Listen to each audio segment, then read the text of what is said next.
Again, in terms of perspective, I think of it this way. Our whole response thus far basically has been a response to a crisis, right? And as the numbers start to come down and as people start to take a deep breath and people start to feel we can control the beast, which we can, and they take comfort in the fact that we can control the beast, which I do. I was afraid this thing was uncontrollable and that despite everything we did, the numbers were going to continue to go through the roof. And by the way, nobody could tell you otherwise. But we proved we can control the beast. We can reduce the rate of infection. We did that by our response to the crisis. Credit to all New Yorkers, all Americans. They flattened the curve. Nobody else, no government agency, no public health expert. People's actions flattened the curve. We responded to the crisis. That's sort of all in this first response, first phase. Bring down that infection rate. The infection rate was one person infected 1.4 other people. That's when an epidemic breaks out. That's fire through dry grass, right? That's what we talked about yesterday. We have the infection rate down to 0.9. One person infects 0.9 other people. I've never met a 0.9 person, but the infection rate is less than 1 to 1.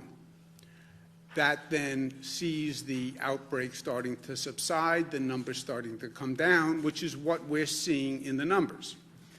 So we did that. This is all in our response to the crisis. And let's say it's from minute 1 to where we are today. This has all been crisis response. Bring down the infection rate. We did that. Bring up the hospital system to this projection level, which would have been impossible, but ramp up that hospital system so when you have all these new infected people, you can handle it. You don't overwhelm the public health system. You don't have people dying in hallways, which is what we saw in Italy on TV, right? That's all phase 1. That's critical response. Hurry up, get it done. Every day is vital. Drastic measures taken quickly in a coordinated way. That's phase 1. We're still in that phase because you still have 2,000 people coming in the door every day. So don't get cocky, don't get arrogant. We're in control. No, you're not in crisis because you can control the beast, but you're only controlling the beast because of what you're doing. That's where we are. We're starting to transition to another place. What's the other place? It's going to be the second half of this situation, which is unpausing, right?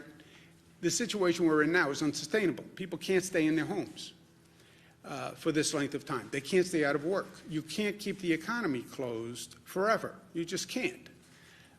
Society can't handle it, personally or economically. So now we're moving into another phase, which is this reopening phase. How do you plan the reopening? Nobody's ever done this before. And how do you plan a reopening of an economy and at the same time be cognizant of the public health crisis that you're still in, right?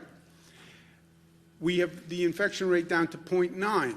One person is infecting 0.9%, less than a person. Okay, the epidemic outbreak percentage is 1.2. One person infecting 1.2. You only have between 0.9 and 1.2 is a margin of error. We have to reopen, we have to reopen, we have to reopen. Yeah, you only have a very slim margin to operate on. You open too fast, you bring people out too fast, you'll get to 1.2 in 3 days and we'll be right back to where we started.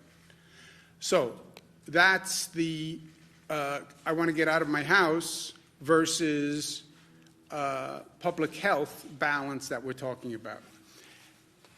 How do you measure this? How do you calibrate it? You have to develop a testing capacity that does not now exist. And then you test people on a higher volume than ever before.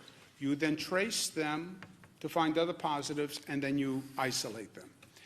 In the meantime, we have to stabilize the state's finances, because we have a terrible economic deficit. We're spending money every day that we've never dreamed of spending. We're asking all these hospitals to do things, all these local governments to do things. We're paying. And we're paying when we're in a position where we don't have any money, which is also an unsustainable position in life. You can't keep writing checks if you have no balance in your account. It doesn't work long term. At one point they come and they knock on the door. I don't know who knocks on the door when you're a state government, but somebody's going to come knock on the door. So that's where we are overall.